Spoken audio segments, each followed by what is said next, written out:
Welcome to the Smart Driving Cars podcast. Thanks for tuning in. This edition is sponsored by the Smart ETF's Smart Transportation and Technology ETF, symbol MOTO. For more information, head to motoetf.com. I'm Fred Fishkin, along with the Faculty Chair of Autonomous Vehicle Engineering at Princeton University, Alan Kornhauser. Hi, Alan. Hey, good evening, Fred. Good evening. Now, we're going to be giving our listeners and viewers more info today about the upcoming Princeton Smart Driving Cars Summit in just a bit. Please stay tuned. First, let's get to some of the top headlines of the week. FedEx and Aurora have announced a pilot program for autonomous truck shipments between Dallas and Houston. The truck manufacturer, I think it's pronounced PACCAR, perhaps, PACCAR, is taking part as well. And Chris Urbanson is known for doing things pretty responsibly, I think, right, Alan? Oh, of course, yes, and I think this is a big move by him, and for the whole process of bringing advanced technology to driving and assisting drivers in large motor carriers, Class 8s, and so on. And I think this is a very responsible place to do it. It's intrastate. So therefore, it doesn't have to deal with many of the interstate issues of interstate commerce and so on. And so as long as they have the blessing of the state, Texas, great. It's reasonably long haul, wonderful. As they point out, of course, there'll be drivers in the vehicles for the first until they get it, so that I guess, like to say, no disengagements, and everybody is happy with it and is not freaked out by it. Wonderful. And it's good, and kind of what I'm hoping they also find in this is that, in fact, even with the driver, the technology helps the driver so much, lets the driver have a better life, make it substantially easier for the drivers to feed their families, as opposed to really sitting there and focusing on driving, for 10 hours a day, an extremely difficult job. And maybe that they'll see that, in fact, even without taking the driver out of the cab, the benefits that accrue to the trucking companies, to the drivers, is such that it has a wonderful ROI, so that, in fact, the technology can be implemented interstate without taking the driver out. I've been sort of arguing that, in fact, there's enormous value of this technology, the kind of that Chris has developed at Aurora, just to be driver assistance, to really improve the quality of life of the driver, and make it so more people want to drive, and maybe even get a little bit of extension in the hours of service, so that, in fact, they can earn a little bit more. And if that can be done, then, in fact, these technologies, I think, can have a return on investment that doesn't require the taking of the driver out of the cab. And all of a sudden, then it can go gangbusters across interstate or across any place. You've talked about that for some time now, and about how difficult the jobs are that these truck drivers have, and to make it better, safer, and more comfortable. That's a big deal. That's a big deal, and in the data that I've been able to scratch around and get in past years with my students, and is that the liability exposure of a Class 8 is something close approaching $20,000 per year per Class 8. And so, that's a substantial liability exposure from crashes. And if this technology can, let's say, reduce that in half, that's basically putting $10,000 on the table to pay for this each year. And I know that when Jerome Luton and I looked at the transit industry, one found similar things with respect to transit buses. so that in a sense, a substantial return on an investment, we believe can be achieved just by providing assistance, really good assistance to drivers, and without taking drivers out of the cab. And so if we can do that, then it's a no-brainer that, in fact, a CEO of a trucking company that basically self-insures for most of that $20,000 of liability exposure. Sure, they write some go to Munich Re and buy some insurance that take care of the tail of that liability distribution, but the bulk of it, the big piece of it, most trucking companies basically self-insure. So that means all that money is coming out of the CEO's pocket on the top line. And, nobody really wants to admit to it because it's not pretty, but boy, if this technology really works and therefore really either mitigates crashes or avoids crashes, then that's money sitting on the table to pay for this, and therefore should build a nice business for Aurora. Let's hope this trial goes well between Dallas and Houston. Reuters is reporting that Tesla's Shanghai factory is expected to have produced 300,000 cars during the first 9 months of this year, and that's during this global chip shortage. Interesting story. I guess, it is. I guess, they're able to pump them out. That's better than 30,000 a month. That's 1,000 a day. Wow. Coming out, hopefully there aren't many defects and so on. Looks like they know how to produce them. And I read, I think over the weekend, that Tesla is about to break ground in California on another gigafactory. So yeah, they're churning them out.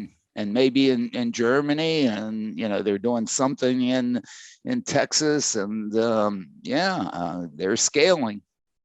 They are. Now, the new head of the National Transportation Safety Board, Jennifer Homendy, I'm not sure how it's pronounced, is criticizing Tesla's expanded rollout of what it calls full self-driving to include its use in cities.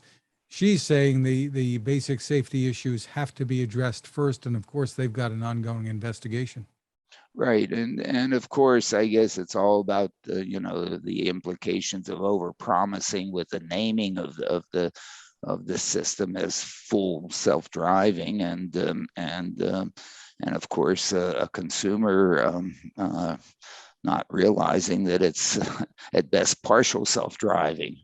And the key is you have to remain alert, and you just can't assume that it's going to work. Now, whether or not you need to sit there and be as making sure and then so on and so forth. No, these systems are supposed to provide some comfort and convenience, and do the strenuous part and let you relax more. Maybe so that you don't need to be there. Well, I've read something that Elon Musk has been saying things like that good drivers will be able to turn on this latest full self-driving, and that may come to a surprise to some people who shelled out $10,000.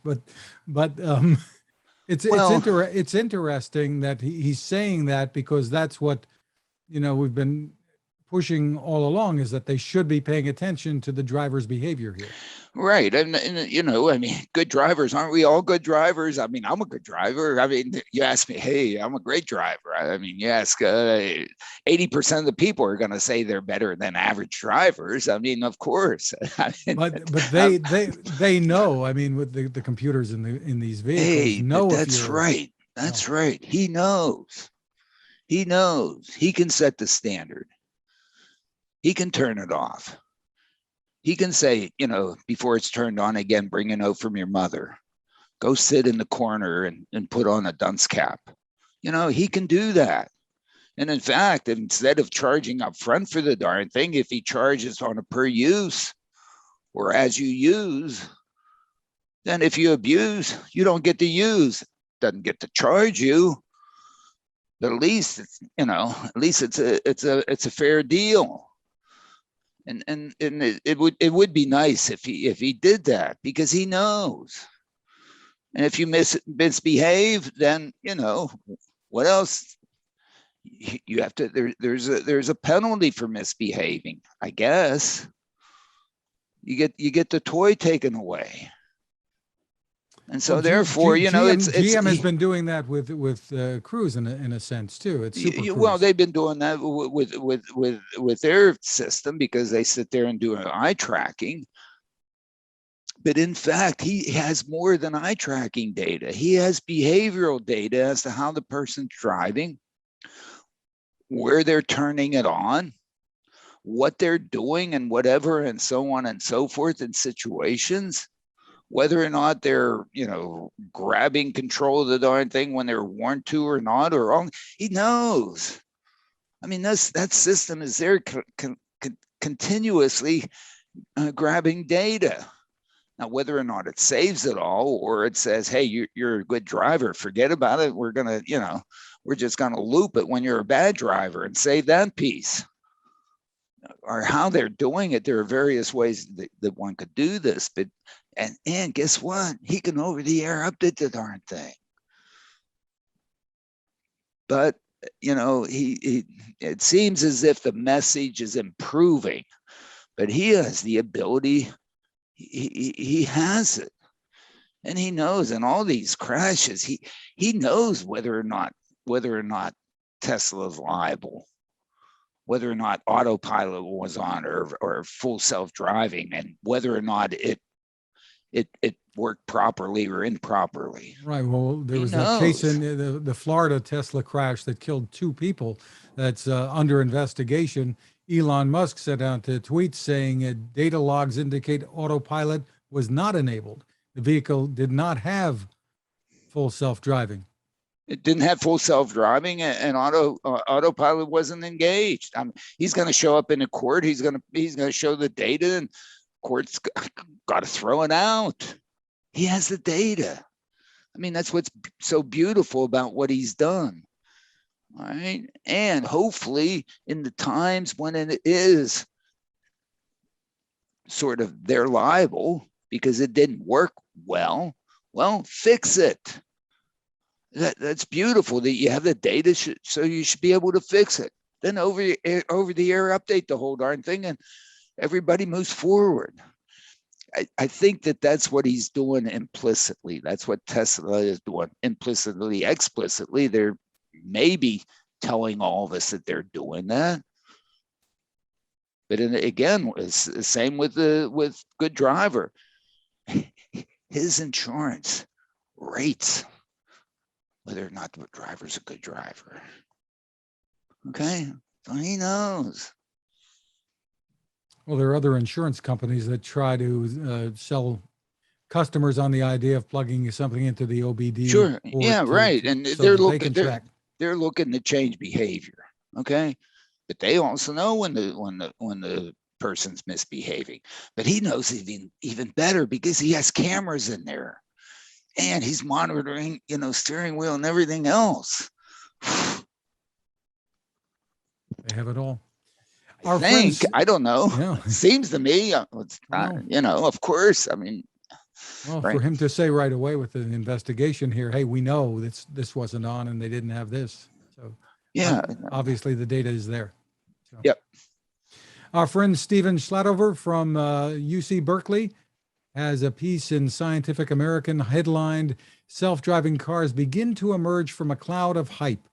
It's an opinion piece that makes some of the points that Stephen made with us in a recent podcast. Yeah, and it's nice, and as a couple of people have sent me text, my goodness, this is the most positive that Steve's been. Yeah. Well, Steve's been a realist about this. I mean, Steve was early saying that this level 5 business by SAE was just like, are you kidding? Everywhere. I mean, come on. I mean, we people couldn't drive into Princeton a week and a half ago, when Ida came through here because everything was flooded. Even the conventional system isn't all the time, all weather. Come on. Let's do some things, and of course that's our whole purpose with the next summit, is to really do deployment in a place where in fact you begin to deliver some real value to people. Let's do some of that before we start saying we have to do this everywhere. I mean, come on. Well, we'll be back with more on that. But first, this is a good time to remind you about our sponsor, the Smart ETF's Smart Transportation and Technology ETF, symbol MOTO. To get more info, head to motoetf.com. On the website, we should point out it's a good idea to read the white paper. It's called the Smart Transportation Revolution. You'll find it under the Insights and News tab. Great information there to help you make informed decisions about investing. You may know that ETFs can be a good way to spread risk with investments and focus on a particular category of stocks. The site again is motoetf.com. Alan, you just talked about it, you just mentioned it, the 5th annual Princeton Smart Driving Car Summit, set now for mid-November. And the latest, I'm told, is the evening of the 18th you're getting underway, COVID permitting? COVID permitting, of course, everything is COVID permitting. I mean, all things could be shut down, immediately. But it looks like we're going to do it. We're going to do it in person, and we're going to do it. Why? Because we have a window of opportunity, I believe, to actually do some serious advancements towards what we've been building up to, with what the 4th summit focused on setting up, which is doing a deployment, and a deployment that would start in a very constrained operational design domain, but with every opportunity to expand and expand throughout New Jersey, throughout the Northeast, throughout the United States. I mean, we still need to get started, but the important element of doing in Trenton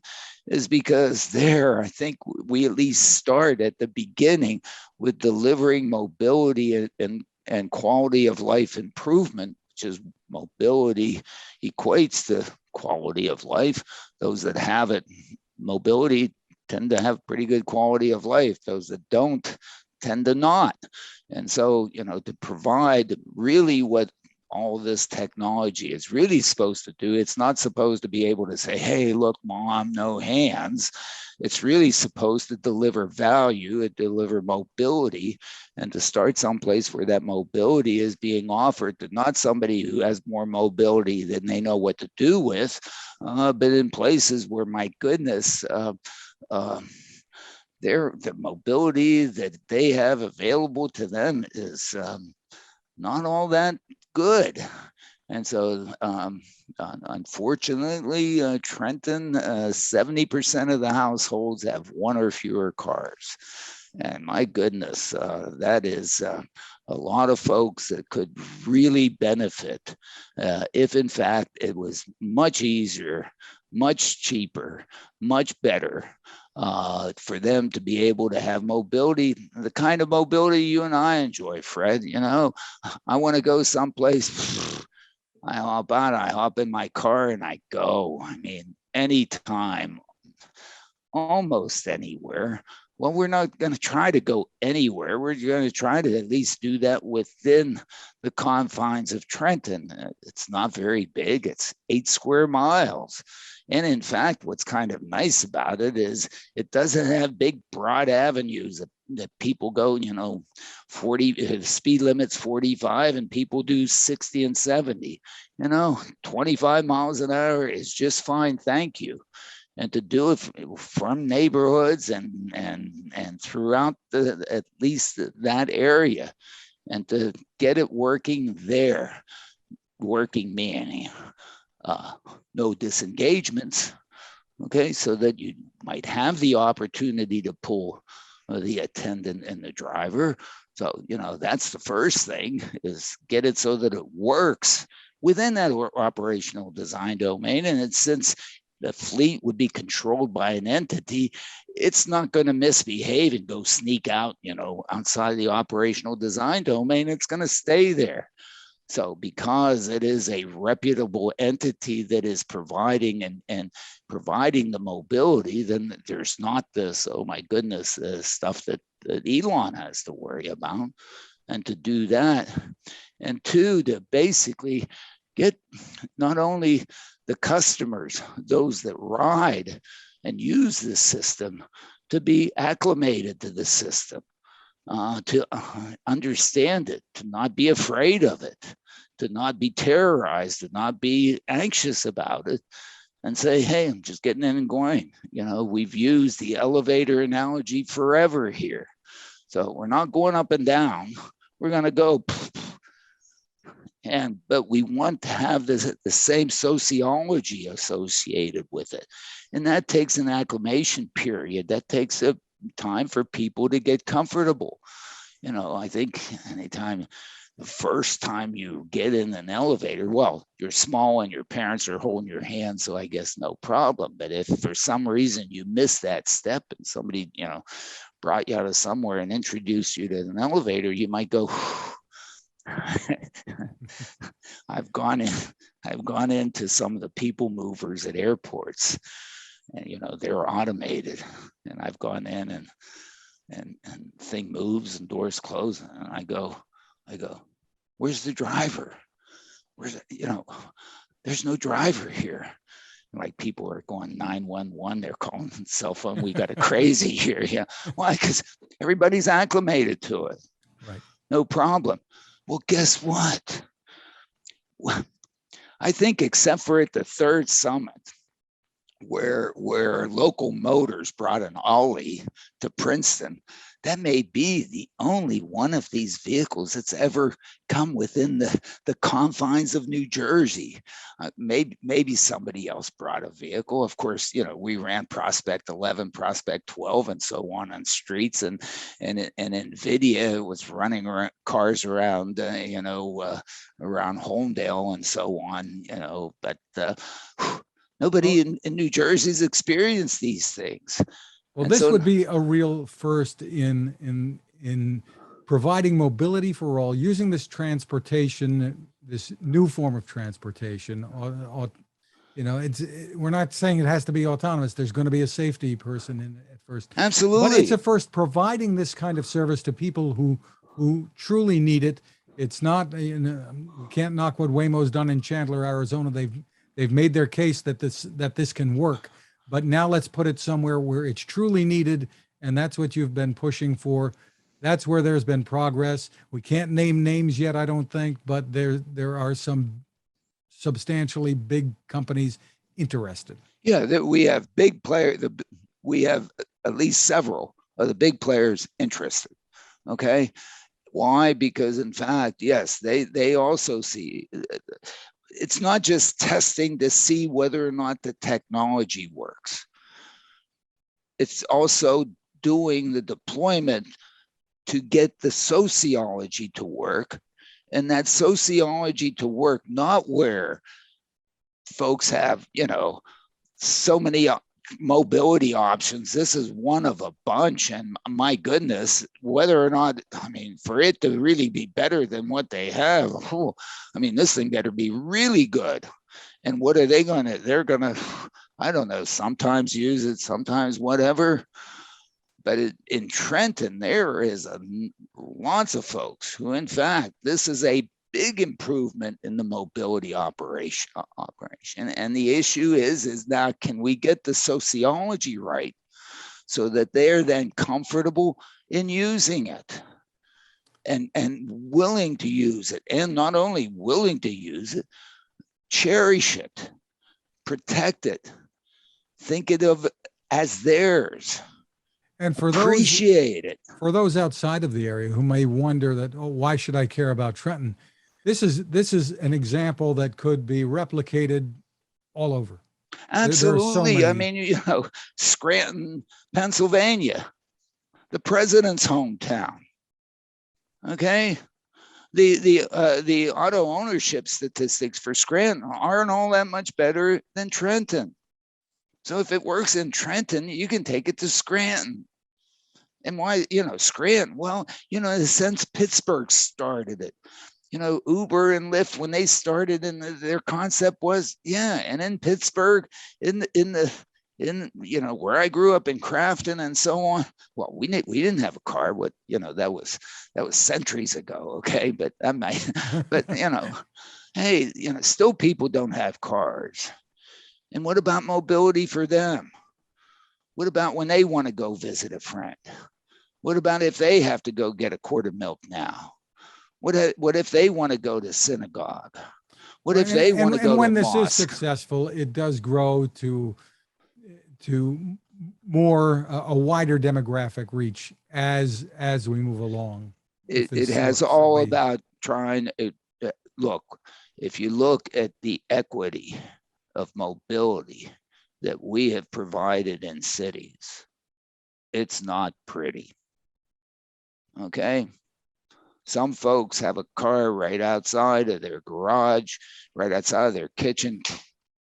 Go anywhere, and my goodness, let there not be any congestion. Others wait for a bus and can only go when the bus runs. And except for New York City subway 24/7 service, I don't know. Does it exist anywhere else? Somebody correct me. Okay. Oh my goodness, the disparity. And guess who gets despaired? In people like us, mostly. And here we have this technology that doesn't care what you're. Just go out there. You want to go from here to there? Great. No problem. And in fact, if you look at Lyft and Uber, that's really the value they provided. The problem is that, you've got to get an Uber driver. And there are some, and they're very responsible, and they they work very hard, and they're very reliable.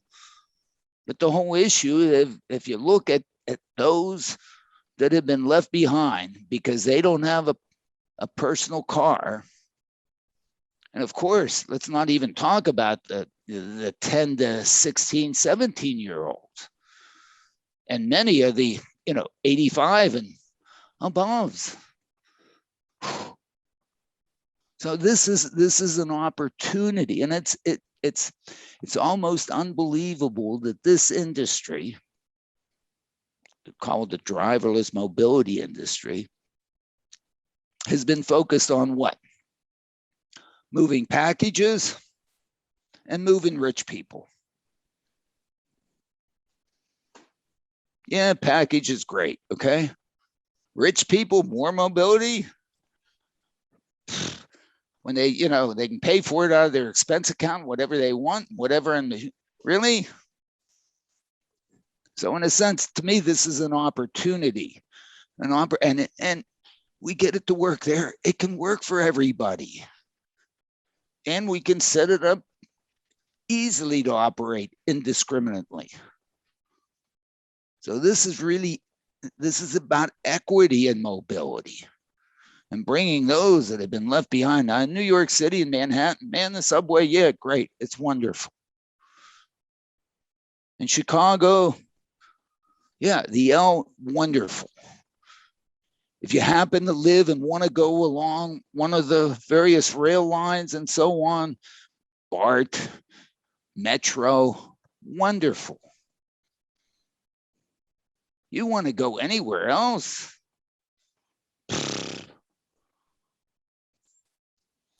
Well, I don't know.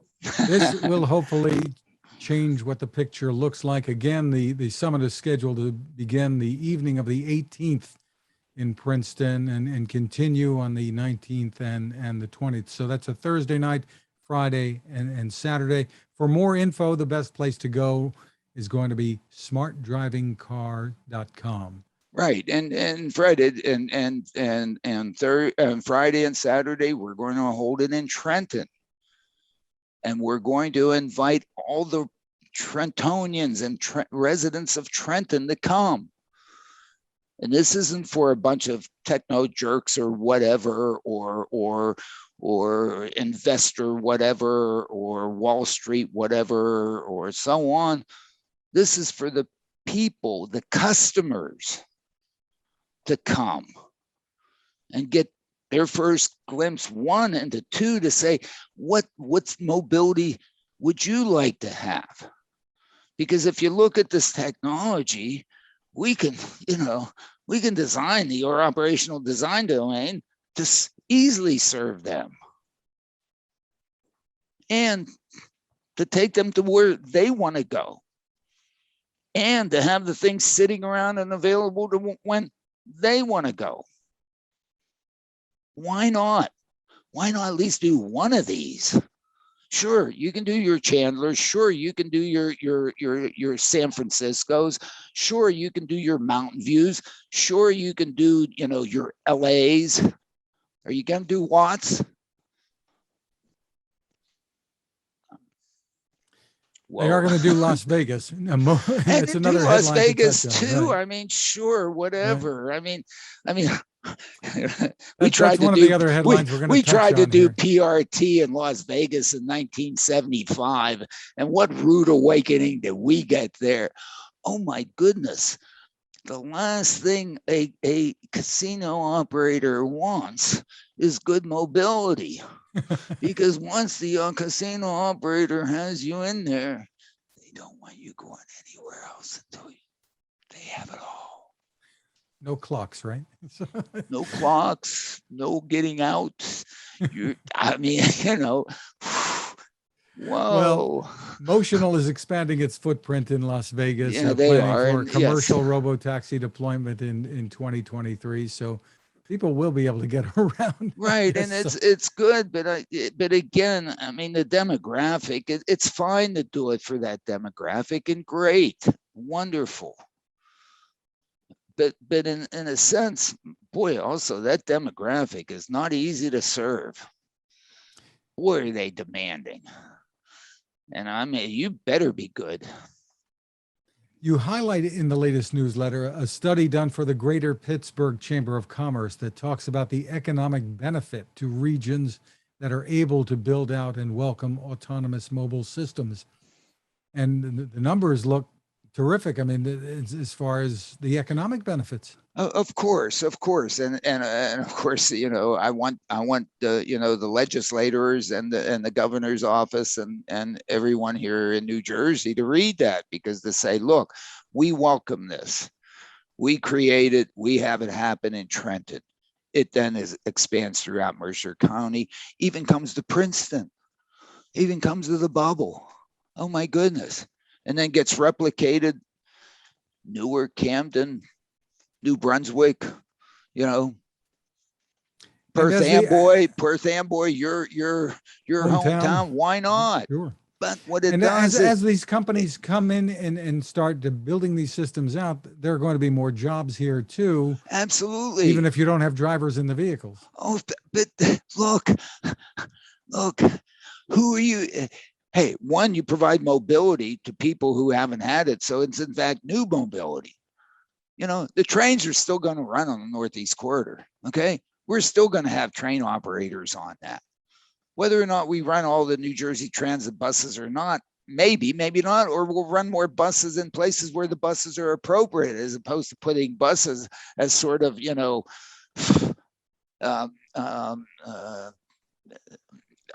offerings to check off some sort of political box.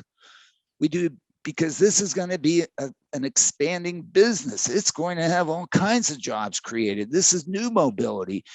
And then once we start leaving some of our cars at home, guess who then it unemploys from driving? Me and you. How much do we get paid for driving? Zero. Right. And in fact, at times amused, oh, man, you're a terrible driver. Boy, aren't would you?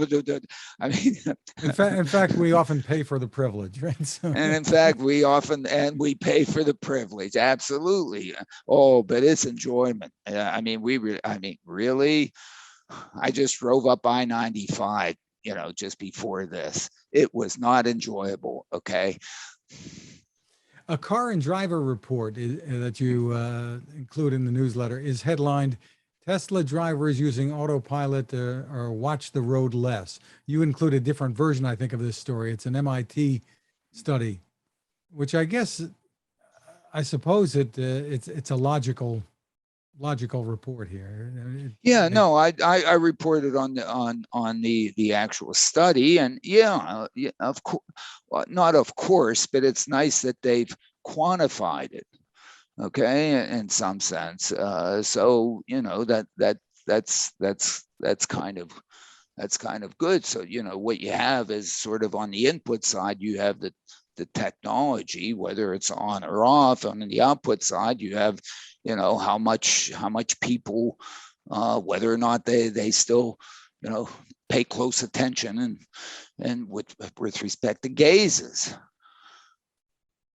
But that's an intermediate question. The real question is, are these systems safer or not? Okay. Does it improve? Say, maybe I don't need to pay as close attention if this is on and it's working. Maybe they work well enough to do that. Maybe also I'm then more relaxed. Because if you then look at crashes, I guess I tend to argue that 90% of the crashes are due to driver misbehavior, or driver misbehavior plays a role. I guess some people might interpret a report like this as saying you're encouraging the systems encourage misbehavior, which I guess would be a way of twisting it. Right. It doesn't necessarily. Well, I don't know. Maybe it does. And if it does, then okay, but maybe that's not misbehavior. What kind of misbehavior are we talking about? We're talking about. I don't know whether or not the testing. We're talking about people having, too many alcoholic adult beverages. We're talking about people. But if a system is like asleep. GM's Super Cruise that is watching you to make sure that you're attentive while it's on and doing its thing, keeping you within the lane and regulating the safety, that's a good thing. It is a good thing. That is a good thing. But in fact, maybe it's even better if you're less attentive, because then you're more relaxed and you're better able to deal and feel and sense upcoming situations. Don't know. Okay, because what this thing really should be is that the input, use and non-use, should be the input side. And the output side is the whole thing safer or not? Or are that subsystem safer or not? Have they crashed more or less? Have the crashes been more or less severe? Now, we really don't have enough data to see that yet. But at some point, we will. Or doesn't it really matter? It's interesting. But the systems that are in there now, as we've talked about essentially from the beginning, they're in there for comfort and convenience of the driver. Why? Because it is really stressful. So I just drove from Middleton, Delaware to Princeton. Okay. Part of that was up I-95 through Philadelphia. And I was there in my car that also has some of these gizmos. And I think I needed some more help. And if even that help would have let me relax more, I don't know. I didn't crash. But again, over the long run, how many times could I do them? So, I think it's nice research. It's nice what they've done, but they've taken it to an intermediate point. It needs to be, because the issue is safer or not less safe. Okay. And it's certainly not obvious. And I think Elon's been arguing that autopilot statistics indicate that it's safer. Now, the problem is that you're not comparing apples with apples. You're comparing apples and oranges. You know, when do you use autopilot? You probably tend to use it more when everything's kind of nice weather, and when it's not nice weather, then you're not using it, and so on and so forth. So therefore, probably, just because the natural conditions of the probability of a crash anyway, in the times when you use it, is substantially less than the probability of a crash when you're not using it. Of course, that biases the whole thing.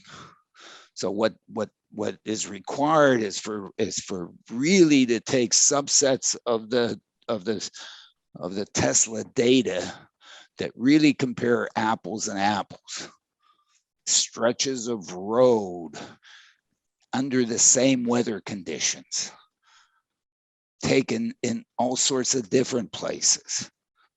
And I suspect that Tesla is accumulating enough data such that one can begin to really do that. In other words, the input side is use and not use, and the output side is, did it crash or didn't it crash?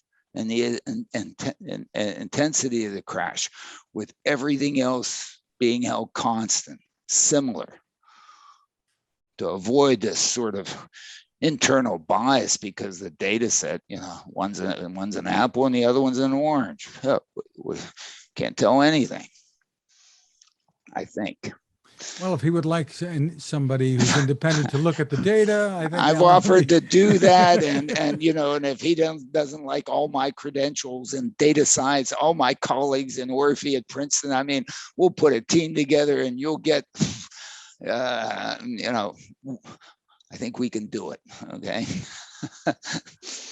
Finally, from the Oops department, Alan, a Reuters report headlined, GM invests in Oculi, a radar software maker for self-driving cars. They have an accompanying photo of the CEO of Oculi. But you point out in the newsletter, he's standing in front of an Audi. I mean, I remember once I sent a proposal to do some really great stuff for UPS, and I sent it FedEx. Guess what?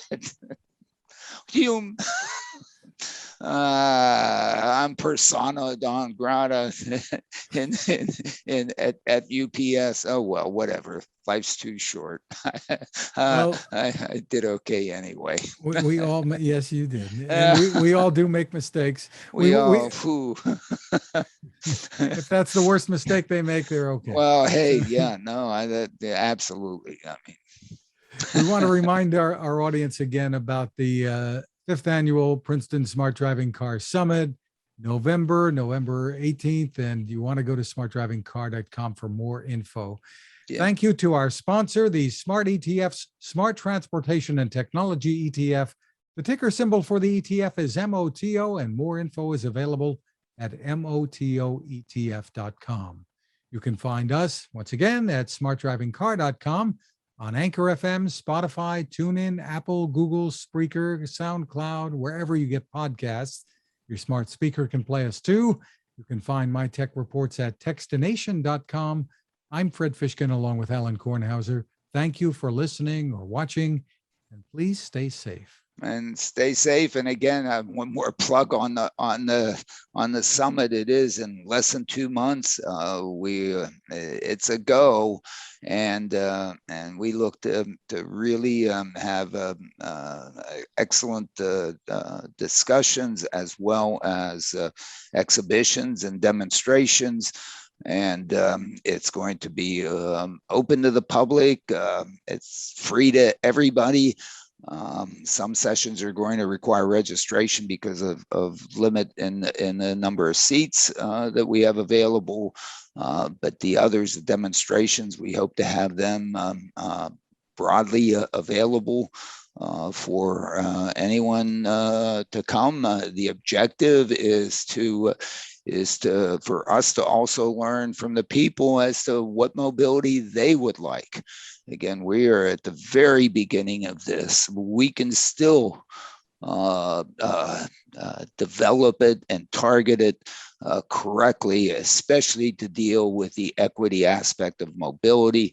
That's the fundamental focus, and we encourage any of you who want information, want to participate, and so on. Contact us, and we want you with us. This hasn't been the focus of. I don't think it's been the real focus of any of these technology conferences. It's always been about the gizmos. It's always been about how great the technology is and its technical details, as opposed to its fundamental details of how well does it move people, and people whose lives could be most improved by having access to that mobility. So that's the focus. We have support from this all up and down the line here in New Jersey, from the governor's office through the New Jersey Department of Transportation, certainly the mayor's office in Trenton, and so on. Please come and help us make this a roaring success, to bring mobility to the folks who could really benefit from this. Join us, smartdrivingcar.com.